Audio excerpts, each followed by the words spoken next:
We're ready to go again. So just thank Tomas Kelly particularly for stepping in at the last minute to help us out. It's much appreciated, Tomas. Our next speaker is Dominic Doheny. Dominic is president of the Construction Industry Federation. He's a graduate of both Bolton Street and Trinity College Dublin, and has been joint managing director of John Flanagan Developments since 1989.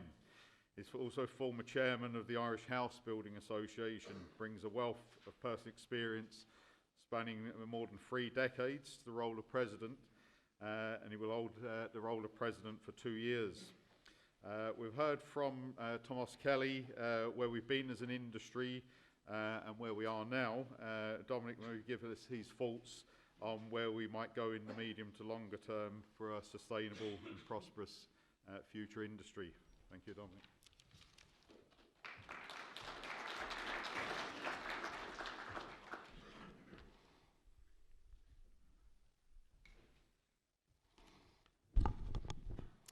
Morning, everybody. Firstly, I'd like to congratulate Martin and his team for running this exceptional event here this morning, and for their commitment to the future of the construction industry, and to Tomas for his presentation also. Today, I want to look forward to a construction industry in 2020, 2030 and 2040. When you look at the graph of the economic history of the industry, you see a roller coaster with peaks and troughs every 10 years or so. In 2007 to 2013, the distance to peak and trough was approximately 4 to 5 times greater than any time previously. I want to talk to you today about the industry breaks and to the volatility in this cycle. Collectively, we all realise that an industry with smoother economic cycles and sustainable growth is better for business, society, and economic development for the country. In other words, I want to talk to you about how we end the boom and bust in construction. By doing so, we can avoid a recession like the last. But more than that, we can build a world-class construction industry here in Ireland. To start, there's no doubt that there is a lot of positivity about and around the industry. This is to be welcomed after a lost decade. As I'm from Tullamore, I will have to temper this positivity slightly. I know many of the construction companies present here today are still only in recovery mode. Outside the Greater Dublin area, there is an absence of work to sustain construction business in the regions. But for the moment, the national narrative about the construction industry is positive. Output, employment and exports are up across all sectors. Government strategies such as Rebuilding Ireland, the National Development Plan, the National Planning Framework are significant political and financial commitments that can underpin growth in construction up to 2040. We should view these documents as a transformative opportunity for Irish construction to develop a reputation as a global leader. The way I see it over the coming decades, there are 3 scenarios for how the industry can evolve over the next 25 years. In scenario 1, we as a nation repeat the mistakes of the past. In this scenario, we underdeliver on the ambition of the MPF. We experience another bust when the economic cycle turns down again. In scenario 2, we repeat some of the successes of the past, build the 35,000 houses per year required, and a large portion of the 116 billion in the National Development Plan. In this scenario, the industry continues to use existing technology, business models, and relationships in the supply chain to do so with minimal innovation. Whilst we are still standing still, companies from outside Ireland see the opportunities, enter the Irish market, and eat our lunch. I would consider the first 2 scenarios as nearly equally disappointing failures. The third scenario, the only one we should consider, and that I'll refer to as the smart, sustainable growth scenario. In the third smart, sustainable growth scenario, the government and industry collaborates to rapidly modernise construction. The government invests in the construction industry as an economic force multiplier. Industry, seeing the opportunity, invests in technologies such as lean and BIM. As a result, in delivering the MPF and the NDP, Ireland produces a cohort of lean, productive and tech-driven companies that can compete globally. Let me expand on the smart, sustainable growth model Ireland needs to pursue. Smart means technology-enabled growth, where more companies adopt technologies such as BIM. It also means Ireland produces more constructive IP. Sustainable means construction activity helps us meet climate change. In addition, the model is based on the development of sustainable relationships in the supply chain. And finally, in this model, growth should see output raised to about 12% GDP, significant employment increases, including amongst the female population, and a radical increase in construction exports of products and services sold in more global markets. So this is the ideal growth scenario for the industry and the wider economy over the next decade. Let me now talk about some challenges to the realisation of this model. Demand for skilled workers will outstrip supply for the coming decade, and we need to act now to prevent acute shortage in future. A DKM survey showed that we would need 9,600 managers, 8,700 associated professions in the industry by 2020. This is a positive news for the students attending GMIT's world-class built environment courses. It'll be a buyer's market when you are all seeking employment for the next couple of years. As an aside, I'm deeply concerned about the low level of women choosing the industry as a career. Only 5.5% of the workforce is female. We cannot build a modern industry on this basis. The CIF has embarked on a year-long campaign to increase the number of women working in construction. The Building Equality campaign aims to show young women that there are careers in construction for them and the industry is changing. I would ask GMIT to join CIF in this endeavour. I personally want to work in an industry where my daughters feel welcome and can build a career. So we need the education system to increase its output rapidly. The government must match its ambition in the NDP and the MPF for an equally ambitious and visionary investment in the education and training system in relation to built environment courses and apprenticeships. At third level, it should secure the best construction tech, upskill academic staff where possible, and reshape curricula to reflect the changing requirements of industry, students, and the state. It should also be used to prime the pump of third-level research into construction, something that Ireland inexcusably do not prioritise in our national science and innovation strategies. I often marvel at the state resources devoted to the food industry. Last year, state funding to the state agencies established to support and grow the agri-food industry, Borbia, Chagas, BIM, Marine Institute, Sea Fisheries Protection Agency, saw their funding grow from 230 million in 2016 to 241 million in 2017. My point is, where is the commitment to research and development for the construction industry? The truth is that industry and academia have not collaborated effectively. We as an industry only turn to the government for work. That's our failing. Other industries ask for work, then they ask for supports and research grants to do the work. So the first action that we as an industry and GMIT and other third-level institutions should take is to get our ducks in a row and make a coherent case to government for increased investment in R&D in construction. The government should be willing to invest in increasing the industry's capacity and the research into construction and technology. It makes sense on several fronts.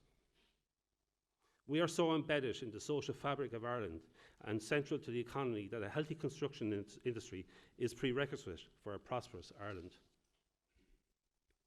Consider the following. There are over 35,000 construction-related construction companies located in almost every Irish community. 99% of these are SMEs with less than 10 employees. There are over 46,000 self-employed people in the industry. We employ 130,000 people directly. Directly and indirectly, we support nearly 200,000 jobs in the economy, or 10% of total employment. Each month, we are hiring almost 1,000 people. In February, we marked 50,000 additional people hired from the low point in 2013. But our impact is wider than simply providing employment. Every sector of the economy depends on us. Martin Shanahan, CEO of the IDA, stated in 2015, Ireland's construction sector has the potential to create regional distributed jobs and wealth. It is also a crucial factor of competitiveness in the economy as it provides the infrastructure and building on which every other sector relies. This dual role means that a sustainable and competitive construction sector is a vital component of Ireland's economic recovery and growth in the future. We should be proud that we are a major part of the reason Ireland has over 1,000 foreign companies employing over 120,000 employees located here. Building for these international clients has driven innovation in our specialist contractor subsector. They've also led the fivefold increase in exports since 2009. To meet the demands of international clients like Intel, Facebook, PayPal, these companies have embraced new technologies and practices such as BIM and Lean, and in turn internationalized themselves. They and pioneers in other industry subsectors exemplify the path of industry must take if it is to realise the vision of smart, sustainable growth I outlined earlier.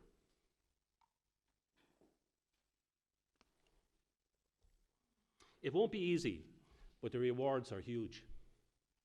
The global construction market will grow to $10.5 trillion by 2020.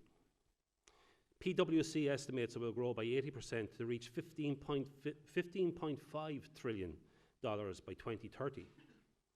Capturing small percentage points of this growth could build a significant cohort of companies of scale. An export strategy to address this opportunity must begin at home and must begin now. We have heard Thomas's presentation earlier, predicting a 14% year-on-year growth in 2018. Our own analysis estimates that the industry will continue to grow at 9% on average and reach 20 billion output by 2020. That's a good start. The introduction of the National Planning Framework, backed with a 10-year National Development Plan last month, is another positive step.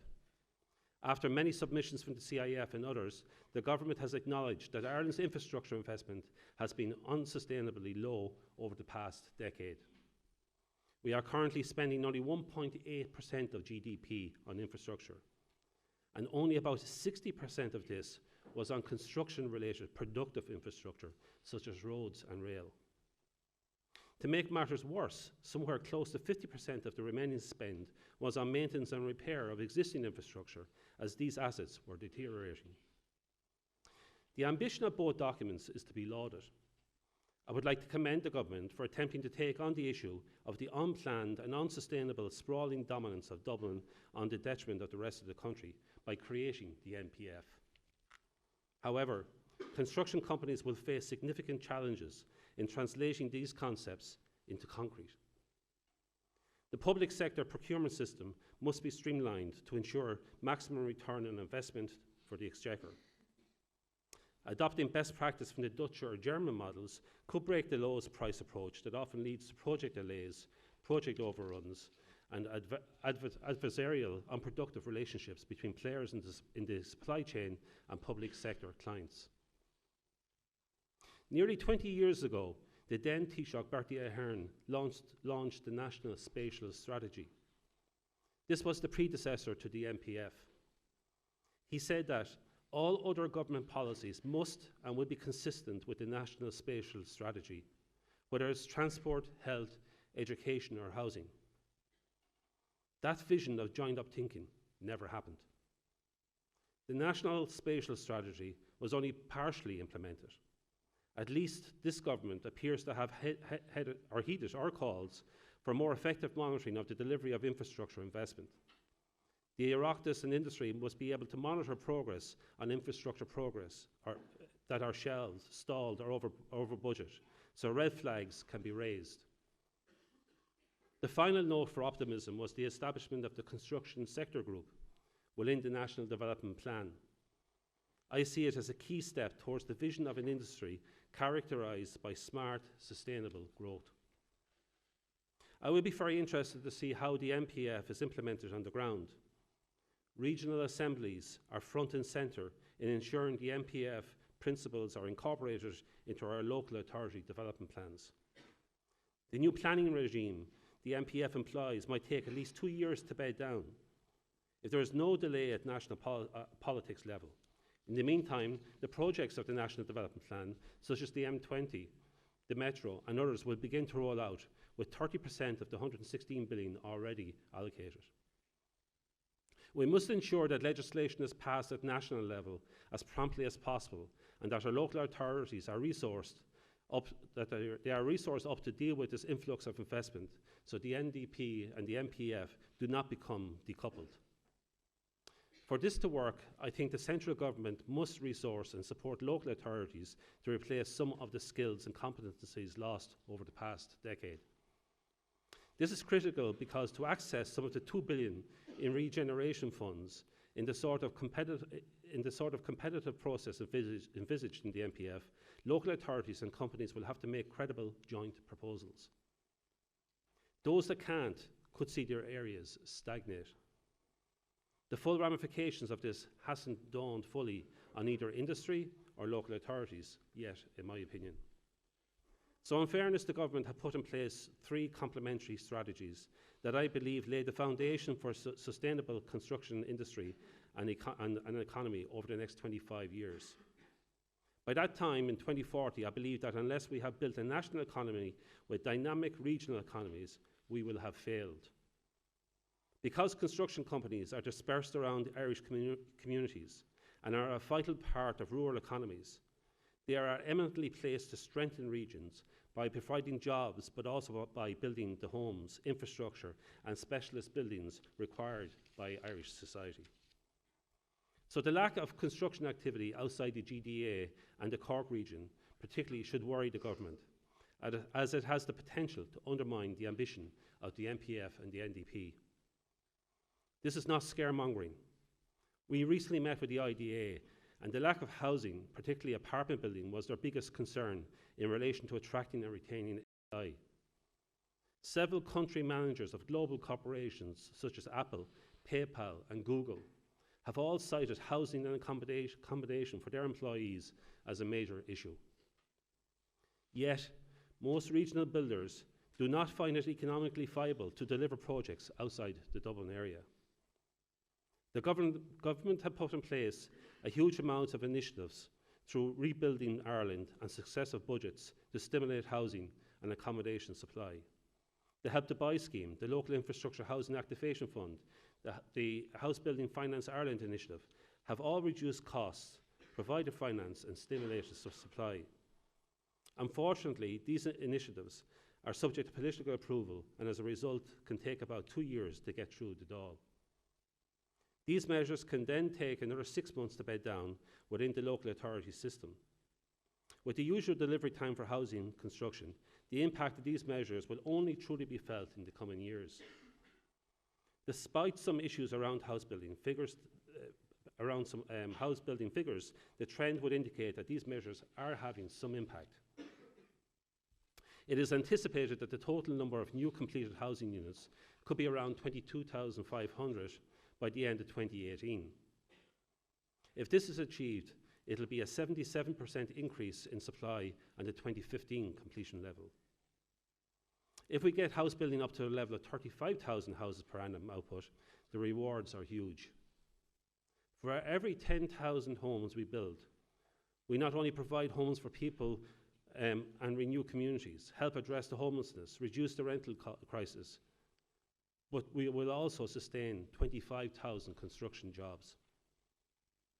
By the time one of you is up here addressing the next generation of students, I want the industry's reputation as a haven of world-class talent to be well established. I want those students graduating to be as highly respected in Irish society as any other profession.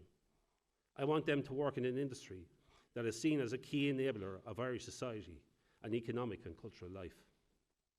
I want the everyday person to walk down the street and have their lives enriched, unknown to them, by the quality of the construction this industry delivers. Reputation is key. The industry welcomed the Building Control Amendment Regulations, or BCAR, when they were published in 2014. But the industry has taken further steps to ensure quality in construction. In 2014, the CIF established CIRI, the Construction Industry Register of Ireland, a register of competent builders and contractors in Ireland. This body comprises of industry representatives, associated professions and the government, and registers companies that pass strict entry criteria and proven competence, expertise, financial robustness, etc. For the consumer, the CIRI logo is a sign of quality and competence in construction. In time, our aim is to have the consumer demand and pay a premium to companies for CIRI-built homes. We also intend that CIRI registration will become a stipulation in awarding public sector contracts. To strengthen the system, we have worked with the Department of Housing to have CIRI on a statutory footing in legislation. We expect that legislation to pass during the lifetime of this government. When it passes, it will, I believe, that is a critical step in the long journey towards a global tech-driven innovation construction industry. Currently, over 800 companies have fully registered, with a further 1,100 companies in the process of registering at various stages. When it is put on a statutory footing, an estimated 15,000 construction enterprises will have to register with CIRI if they want to operate in the industry. The CIF will face a massive backlash from those companies who can't meet the standards, but it's the right thing to do. Like any industry, we need to protect consumers from certain elements. So in summary, the industry is in good shape. We need an additional 112,000 skilled employees to deliver required construction activity. In truth, we probably need a tenfold increase in the number of construction-related courses at third level and the equivalent in training programs to meet the skilled demands. Martin and the team here, I expect, will be very busy for the next decade or so. Thank you again for the opportunity to talk here today, and I wish you well for the rest of the event today.